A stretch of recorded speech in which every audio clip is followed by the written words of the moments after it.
Իշխանության կողմից եկեղեցու նկատմամբ կիրառվող ճնշումները կարծես թե իրենց գագաթնակետին են հասնում։ Մի կողմից Մայրաթոռը հայտարարում է, որ Օհանավանի Հովաննավանք եկեղեցու կարգալույց հռչակված քահանա Ստեփան Ասատրյանն իրավունք չունի կիրակի պատարագ մատուցել եկեղեցում։ Մյուս կողմից Հայաստանի վարչապետը ոչ միայն իր աջակցությունն է հայտնում կարգալույց քահանային, այլև պատրաստվում է մասնակցել հայտարարված պատարագին, փաստացի էլ ավելի սրելով իրավիճակը։ Այս թեմայի շուրջ այժմ կզրուցեմ քաղաքագետ Ստեփան Դանիելյանի հետ։ Բարև ձեզ, պարոն Դանիելյան։ Բարև ձեզ։ Ինչ զարգացումների կարող ենք սպասել կիրակի Հովաննավանքում, այնտեղ լինելով ոչ միայն վարչապետը, այլ նաև ԿՊԱ-կան պատգամավորներ։ Ես կարծում եմ ակնհայտ է, թե կիրակի օրը ինչ է սպասվում։ Իրեն գնալու են եկեղեցի, ճակերտներով ասած, պատարագի մասնակցելու։ Կարևոր է գնահատել, դա ինչ է նշանակում։ Դուք դա բնորոշեցիք որպես ճնշումներ, ես կասեի ռեյդերական հարձակվում, այսինքն երբ որ 90-ական թվականների բանտիկներ գոյություն ունեին, որոնք գնում էին այս կամ այն ինչ-որ օբյեկտը կամ սեփականությունը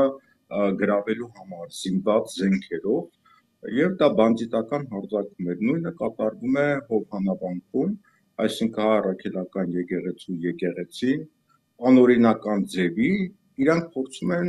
հարձակման ենթարկել։ Սա առաջինը, երկրորդը ինչ է դա նշանակում։ Դա նշանակում է հակաթուռ է ստեղծում։ Պատմության ընթացքում եղել են դեպքեր, երբ որ մի քանի կաթողիկոսներ են եղել միմյանց հետ հակամարտության մեջ են մտել, ամեն մեկը ինչ-որ մի աշխարհաքաղաքական կողմ կամ ինչ-որ մի հարևան իշխանի է հրավիրել, նույն process-ը հիմա կատարվում է, այսինքն սա հանցագործություն է եւ գործող իշխանությունը առաջի անգամ չի նման հանցագործություններ կատարում։ Էլի համաշխարհային պատմության մեջ չտեսնված դեպք է, երբ որ պետության ղեկավարը կոչ է անում շրջափակել դատարանները։ Մարդիկ շրջափակում են, դատավորների ծեծ է լինում եւ նորից են կրկնում, դա անում է պետության ղեկավարը։ Հիմա նույնպես պետության ղեկավարը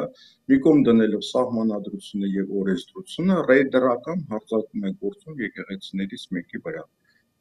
Սա այն գնահատականն է, որը կարելի է տալ։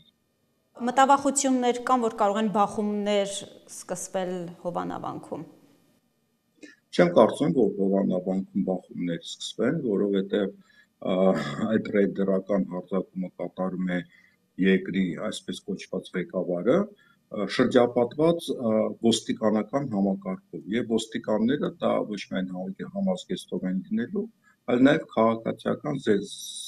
հագուստով, ինչը մենք տեսանք։ Ես չեմ տեսնում որևէ մի այլ քաղաքական ուժ, որ կարողանա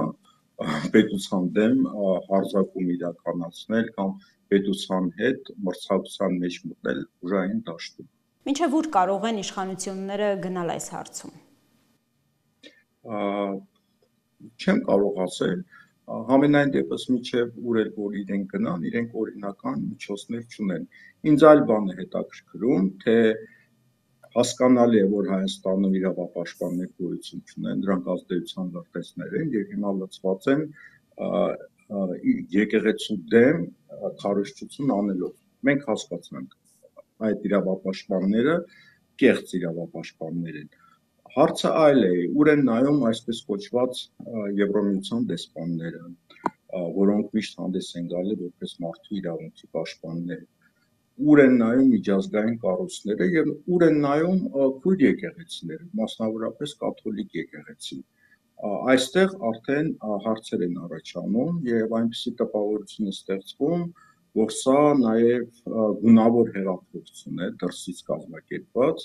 եւ գունավոր հեղափոխության նպատակը, որպեսզի եկեղեցին լինի վերահսկողության տակ, դրսի վերահսկողության տակ եւ դրա օրինակը մենք արդեն ունենք, հիշենք, որ ուկրաինական այն դեպքերը, որոնք տեղի ունեցան 2014 թվականից հետո ուղեկցեցին նաեւ հետագայում ուկրաինական ուղղափառ եկեղեցու դեմ հալածանքներով եւ այդ ամենը ուներ քաղաքական նշանակություն։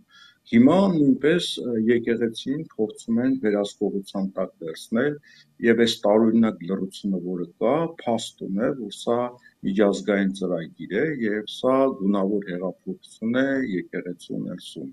որը կազմակերպվում է Հայաստանի ղեկավարությունը իր մեջքին ունենալու ինչ-որ արտաքին ուժեր։ Շատ լավ, շնորհակալ եմ շատ։ Խնդրեմ։